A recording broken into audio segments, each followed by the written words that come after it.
Welcome to Hadi Diamonds. Today we are going to start our course Understanding Diamond और this is video number 1 जिसमें हम discuss करेंगे कि diamond की formation, properties और significance क्या है। इस वीडियो का लेआउट कुछ इस तरह है कि सबसे पहले हम डिस्कस कर रहे हैं डायमंड क्या है, डायमंड की फॉर्मेशन किस तरह हुई है, डायमंड की माइनिंग किस तरह की जाती है और माइनिंग में इन्वायरमेंटल और एथिकल कंसर्न्स क्या हैं, डायमंड की सिंबॉलिक मीनिंग क्या है और कल्चरल सिग्निफिकेंस क्या है। राइट साइड पे आप पिक्चर देख रहे हैं जिसमें डायमंड अपनी मदर रॉक के अंदर है, जो जिसको हम किम्बर लाइट बोलते हैं, Kimber light rock. Kimber light rock diamond की मदर रॉक है। ये रफ फॉर्म में डायमंड्स इस तरह इस रॉक के अंदर होते हैं। तो सबसे पहले डायमंड की डेफिनेशन, व्हाट इज़ डायमंड।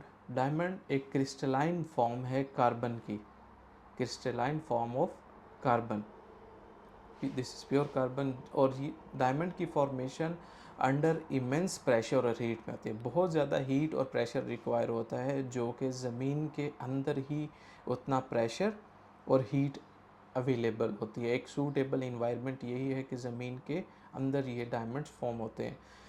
और this is the hardest natural substance.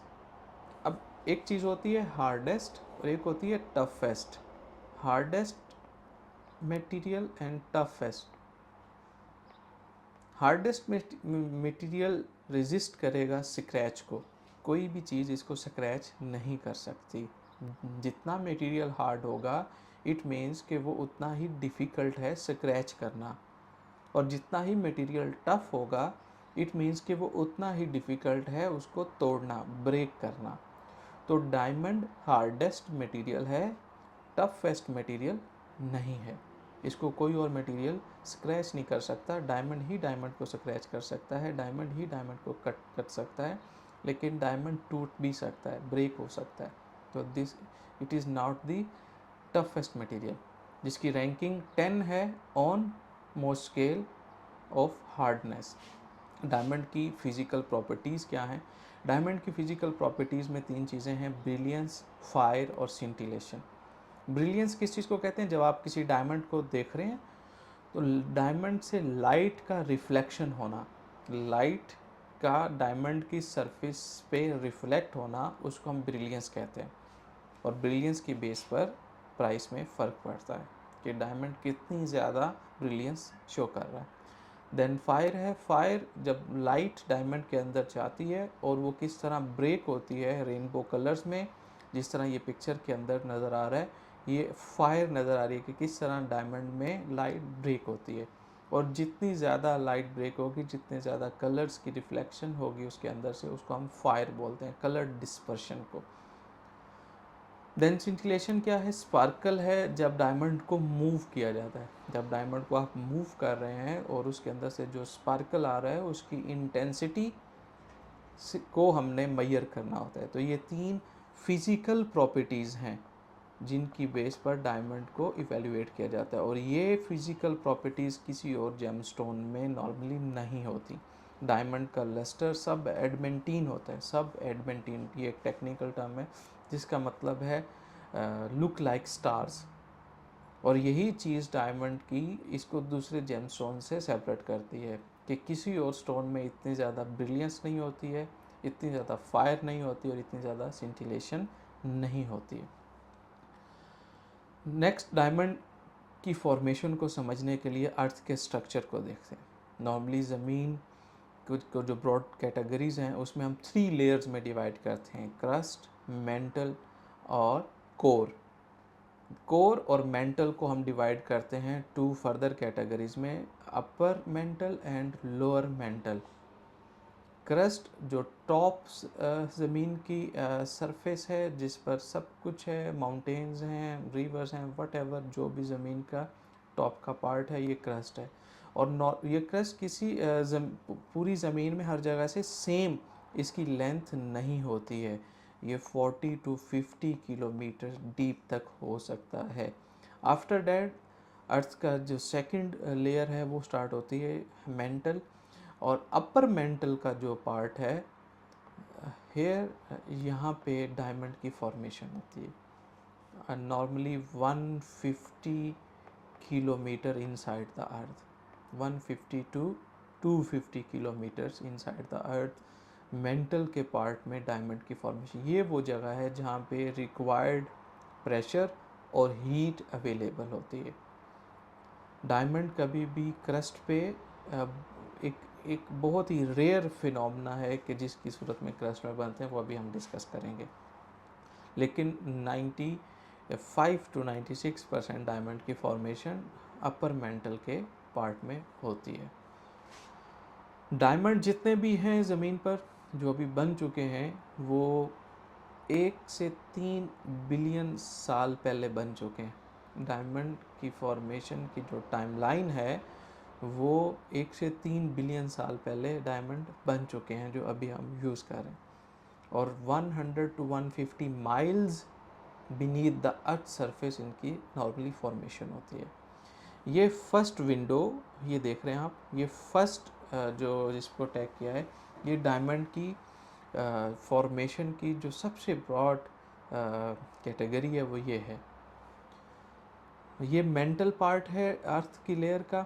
यहाँ पे डायमंड फॉर्म होते हैं, स्कैटर्ड पड़े होते हैं, और जब कभी मैग्मा पुश करता है ऊपर की तरफ तो किम्बरलाइट रॉक्स होती हैं। ये इसका एक टेक्निकल नाम है किम्बरलाइट पाइप, और जो रॉक्स इसके अंदर से मैग्मा की सूरत में बाहर आती हैं उनको कहते हैं किम्बरलाइट रॉक्स। हर मैग्मा किम्बरलाइट रॉक नहीं होता है।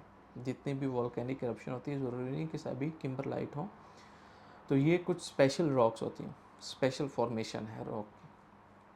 तो किम्बरलाइट रॉक जो है वो कैरी करती हैं और डायमंड को सरफेस पे ला के स्कैटर्ड करती हैं। तो डायमंड की माइनिंग के लिए ये बड़ी अहम चीज़ है, किम्बरलाइट रॉक को डिटेक्ट करना, किम्बरलाइट पाइप्स को डिटेक्ट करना। और ये इरप्शन भी करोड़ों और सम टाइम अरबों साल पहले हो चुकी है, और इरोजन की वजह से उस ज़मीन पर कोई नया ही फेस बन चुका है। तो ये इतने इजी नहीं है किम्बरलाइट पाइप्स को डिटेक्ट करना। तो ये डायमंड की फॉर्मेशन की सबसे पहली चीज़ है। अब जो रिक्वायर्ड इंटेंस प्रेशर है और हीट है 1300 to 2000 सेंटीग्रेड, ये नॉर्मली अर्थ के मेंटल में होती है, और ये सरफेस पर आएंगे वॉल्केनिक इरप्शन की वजह से। वॉल्केनिक इरप्शन इनको किम्बरलाइट पाइप्स के ज़रिए ज़मीन पर लाती है। सेकंड, डायमंड की फॉर्मेशन की जो एक्सेप्शन है, जहाँ पे अर्थ की एक लेयर दूसरी लेयर के अंदर सबमर्ज हो रही हो, और उस फ्रिक्शन वाले पॉइंट पे इतनी प्रेशर और हीट डेवलप हो सकती है जो कि डायमंड की फॉर्मेशन के लिए ज़रूरी है। बट यहाँ पे बहुत कम मिकदार में डायमंड बनने की गुंजाइश होती है। क्यों? क्योंकि लेयर एक तो मूव कर रही है, स्टेबल नहीं है, बहुत ज़्यादा अरसे के लिए वो सेम कंडीशन रहती नहीं है। बट सेकंड डायमंड की फॉर्मेशन इन लेयर्स पे होती है, और ये भी ज़मीन के अंदर मेंटल लेयर्स के अंदर ही हो रहा होता है ये एक्टिविटी भी। सेकंड जो एक बहुत ही रेयर डायमंड फॉर्मेशन एक्सेप्शन है वो है मीटियोराइट्स।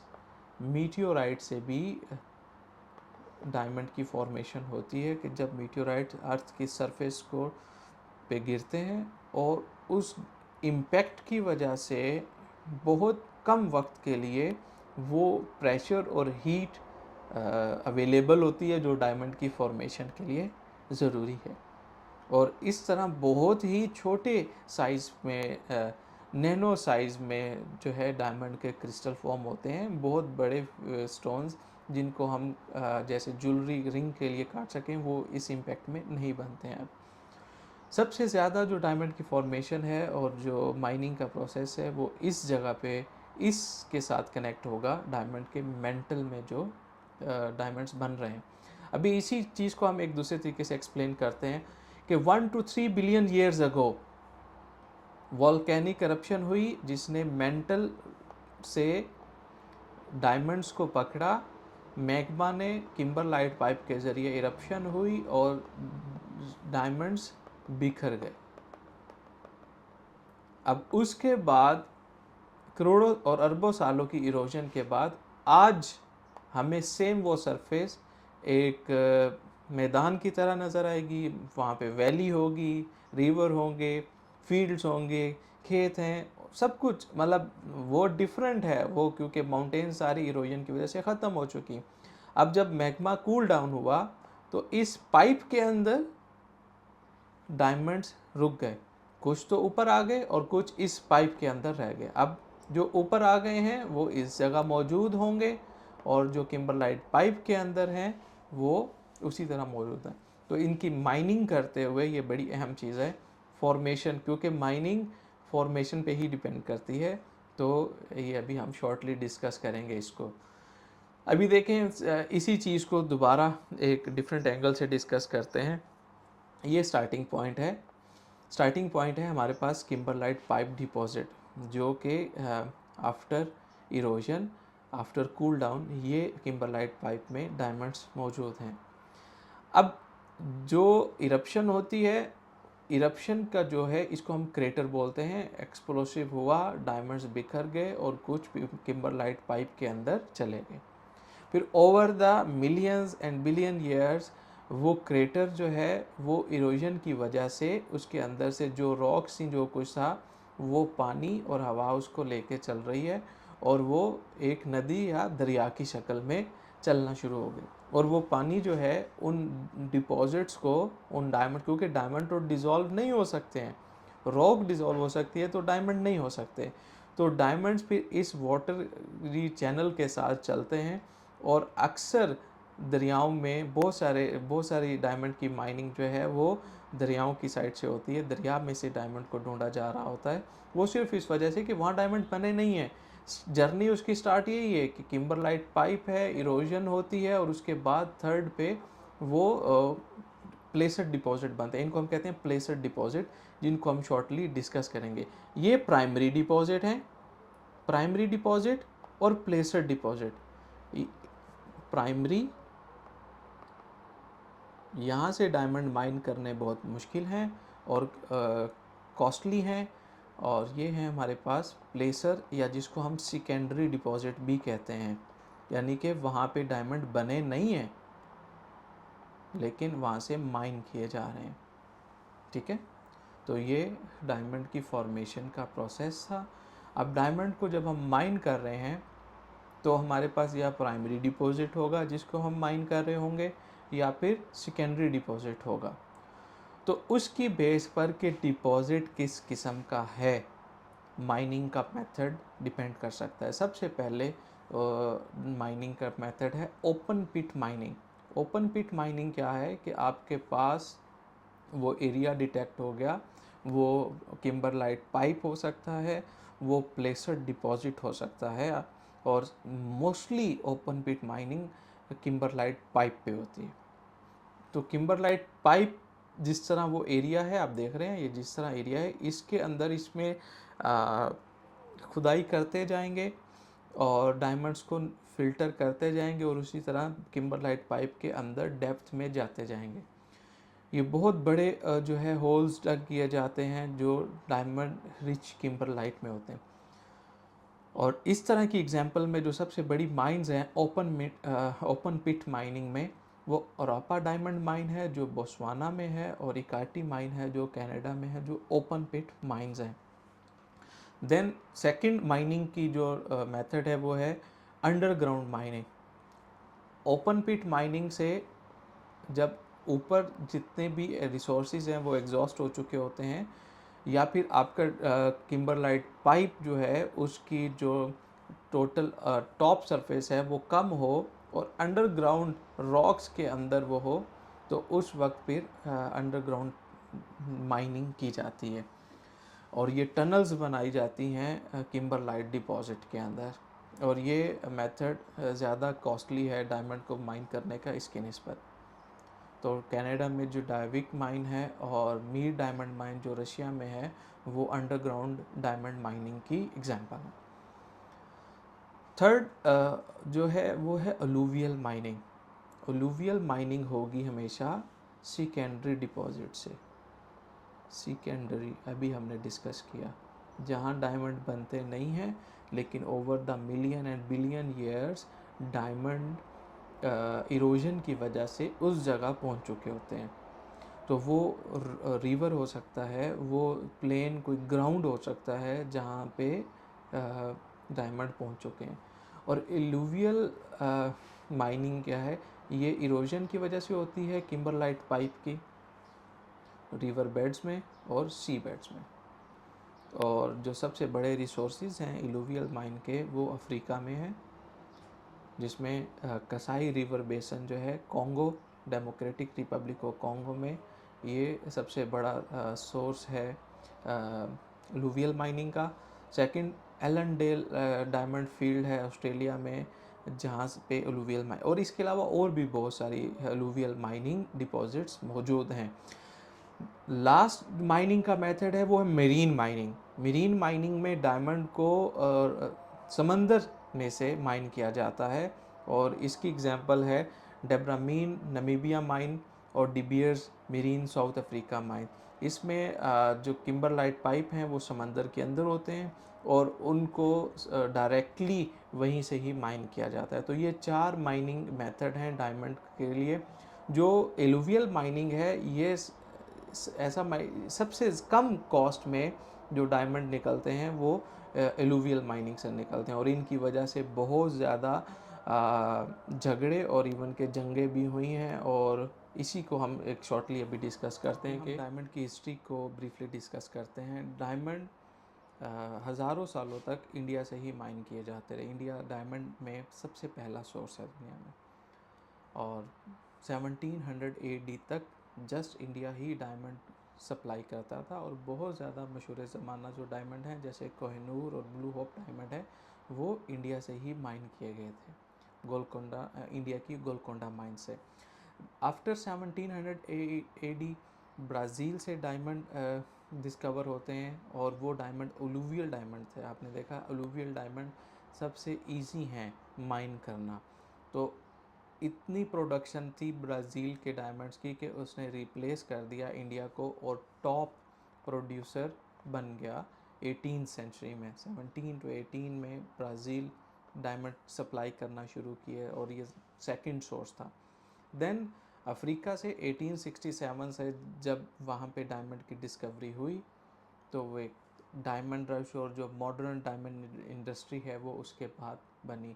डिबियर्स बनी। डिबियर्स वो कंपनी थी जिसने डायमंड की माइनिंग को कंट्रोल किया और अल्टीमेटली डायमंड की सप्लाई को कंट्रोल किया। Large scale production Kimberley pipe से डिबियर्स ने स्टार्ट की। तो आफ्टर अफ्रीका बहुत सारे कंट्रीज़ में, अफ्रीकन कंट्रीज़ में साउथ अफ्रीका के बाद डायमंड की डिस्कवरी हुई और अल्टीमेटली माइनिंग शुरू हुई और वहाँ से सप्लाई आना शुरू हो गई।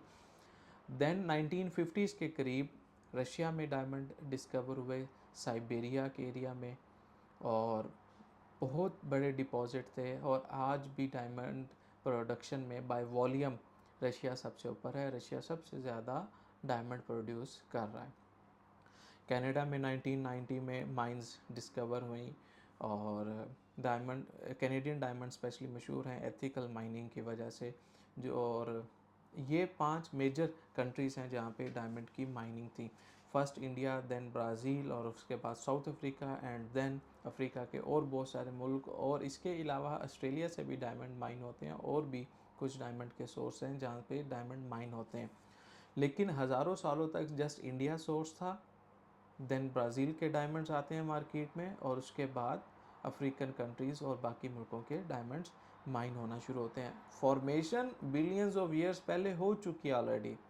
ये सारा प्रोसेस था जस्ट द मैटर ऑफ के किम्बरलाइट पाइप या अलुवियल डिपॉजिट्स को डिटेक्ट करने का और वहाँ से माइन करने का। अभी हम डिस्कस करते हैं कल्चरल सिग्निफिकेंस।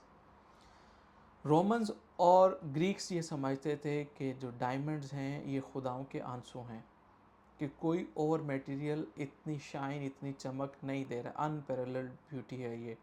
और उस वक्त ये समझा जाता था कि ये खुदाओं के आंसू हैं या फिर ये टूटे हुए सितारे हैं।